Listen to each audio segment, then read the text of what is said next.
the main person who was involved in this thread that a lot of people want to talk to is Secretary of Defense Hegseth. And a lot of questions were brought up regarding his drinking habits in his confirmation hearing. To your knowledge, do you know whether Pete Hegseth had been drinking before he leaked classified information? I don't have any knowledge of Secretary Hegseth's personal habits. Director Ratcliffe, same question. Yes or no? You know, no, I'm going to answer that. I think that's an offensive line of questioning. The answer is no. I find it interesting that you want to.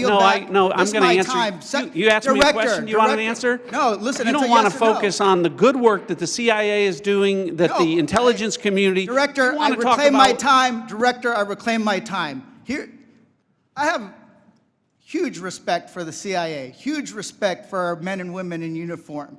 But this was a question that's on the top of minds of every American, right? He stood in front of a podium in Europe holding a drink. So of course, we want to know if his performance is compromised. If people were asking if the General Austin was compromised because of a heart issue, was his performance compromised because of a successful strike? I yield back, Mr. I bring my You want to know? You want to talk about accepting responsibility? Do you think you should accept responsibility for a successful strike to make Americans safer? You want to focus on? I reclaim my time. So here's the thing. This is serious. As somebody, we've been briefed in this committee about using Signal. One of the things they basically said, the most secure phone call, the least secure text messaging. And we know that your people, Russians, Chinese, are on your phone. Gentleman's time's expired. For the last 2 days, members of the intelligence community have been asking questions about a Signal messaging group and not asking questions from Democrats either in the Senate or the House on China, Russia, Iran, and the real threats that are going on to the United States. And you can say that you care about the good work that agencies are doing like the CIA and that you care about 140 stars on the wall, but no one's asked me about my second day on the job here, where I lit the fuse that led to a foreign government participating with us to capture one of the senior planners of the Abbey Gate bombing that killed 13 Americans. And in the process, we worked with a government that previously hadn't, that hadn't cooperated with us on counterterrorism matters. Or the fact no one has focused on that within an hour of that taking place, I was on the phone with Director Patel, and a few hours later with Attorney General Bondi, working together, the IC and the FBI working together to bring this person home in less than a week. Unprecedented success for the intelligence community and the law enforcement community.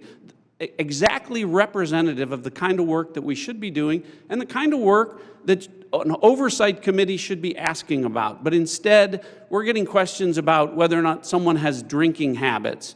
And, you know, I just wish in an annual threats hearing where the American people want to hear about threats, that's what we would be talking about. Congressman Gomez's maligning of my reputation and not giving me the opportunity even to respond to his accusations. What occurred in that Signal chat was an update to National Security Cabinet members that was also issued around the same time as updates to our foreign partners and allies in the region.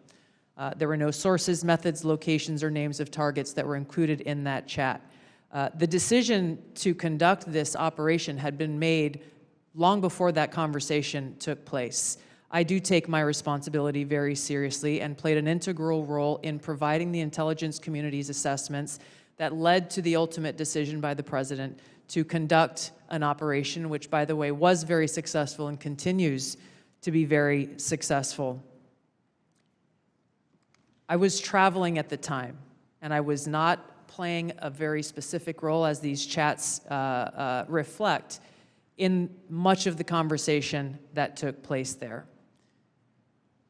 Secretary Hegseth, in my experience, has continued to operate in the way that President Trump's confidence in him inspires, which is in the best interests of the American people and our war fighters and ensuring our national security. I think it's wrong to impugn him, especially at a point where he is not here to defend his own honor.